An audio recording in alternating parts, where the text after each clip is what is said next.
Halo semua, kami dari kelompok 10 akan mereview jurnal berjudul Feeling Me, Feeling You, The Relation Between Emotion Differentiation and Empathic Accuracy. Berikut adalah nama anggota kelompok kami. Kami akan membahas tentang teori, metode, hasil, dan diskusi dari jurnal tersebut. Teori. Membaca pikiran seseorang merupakan suatu kekuatan super yang banyak orang ingin miliki. Namun sebenarnya kita tidak memerlukan hal tersebut untuk membaca pikiran.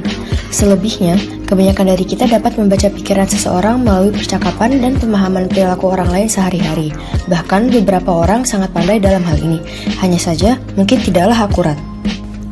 Empathic accuracy merupakan suatu kemampuan seseorang untuk membaca atau merasakan perasaan orang lain. Empathic accuracy terdiri dari dua komponen, yaitu bagaimana seseorang menangkap sinyal dari orang lain untuk mengetahui emosinya, atau bagaimana judgement dari penerima terhadap emosi yang dikeluarkan oleh orang tersebut. Emotion differentiation. Emotion differentiation adalah saat dimana ketika seorang individu dapat merasakan beberapa perasaan yang spesifik seperti sedang marah namun sedih.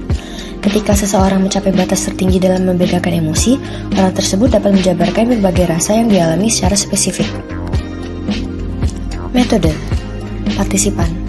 Peneliti mengumpulkan subjek penelitian melalui prawira seperti iklan dan selebaran yang disebarkan ke komunitas. Partisipan berupa pasangan yang heteroseksual diseleksi berdasarkan usia, durasi hubungan, dan status kohabitasi sehingga sampel subjek akhir dapat mewakilkan dan meliputi variasi dan faktor yang telah ditentukan oleh peneliti. Material. Dalam penelitiannya, penulis menggunakan faktor-faktor seperti perbedaan emosi dan akurasi empati. Perbedaan tingkat emosi tiap individu subjek penelitian didapat melalui respon mereka terhadap kejadian sehari-hari menggunakan metodologi sampel pengalaman. Subjek menilai emosi yang mereka rasakan seperti senang, sedih, marah, panik, puas dalam skala 1 hingga 100. Prosedur. Prosedur pengambilan data yaitu dengan partisipan penelitian mendatangi lab lalu mengisi kuesioner. Selanjutnya, partisipan diberikan smartphone yang digunakan untuk menjawab pertanyaan dari peneliti. Selama 7 hari, partisipan akan membawa smartphone tersebut untuk menjawab pertanyaan ketika diberi sinyal oleh peneliti. Smartphone tersebut telah diprogram untuk memberi sinyal sebanyak 10 kali dalam sehari, yaitu antara pukul 10 pagi hingga 10 malam. Setelah seminggu, partisipan penelitian kembali ke lab dan menyerahkan smartphone untuk kemudian diberi imbalan. Hasil. Penelitian pertama mengkaji hubungan antara keakuratan level valensi dan level gairah dengan diferensiasi emosi positif dan negatif menggunakan analisis korelasional sederhana. Hasilnya menunjukkan hubungan positif antara variabel diferensiasi emosi negatif dan peringkat pengetahuan mengenai valensi pasangan. Penulis juga melakukan analisis multilevel untuk memprediksi level akurasi subjek dalam memprediksi valensi partner mereka dengan diferensiasi emosi positif dan negatif. Hasilnya, diferensiasi emosi negatif berhubungan dengan kemampuan memprediksi level valensi pasangan.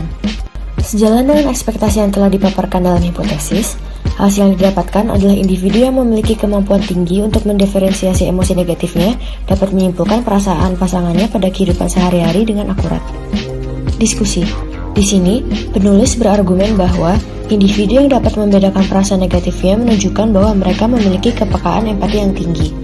Penulis juga menjelaskan bahwa hasil dari tes yang dilakukannya ini juga didukung oleh tes lain yang juga menunjukkan bahwa hanya emosi negatif yang dapat menjadi tolak ukur, sedangkan emosi positif tidak dapat dijadikan tolak ukur. Dengan ini, penulis memberikan pemahaman tentang kemampuan untuk membedakan emosi sangat dipengaruhi oleh akurasi individu itu sendiri. Penulis selalu melanjutkan tes ini dengan subjek yang berpasangan. Hasil tes tersebut juga menunjukkan walaupun kemampuan untuk membedakan emosi dipengaruhi oleh akurasi seorang individu, hal itu tidak membuat seorang individu dapat mempersepsikan mood pasangannya. Penulis juga menemukan adanya hubungan antara kemampuan untuk membedakan emosi dengan well-being yang tersalurkan oleh interaksi sosial. Dengan begitu, seorang individu akan cenderung meregulasi keadaan emosionalnya.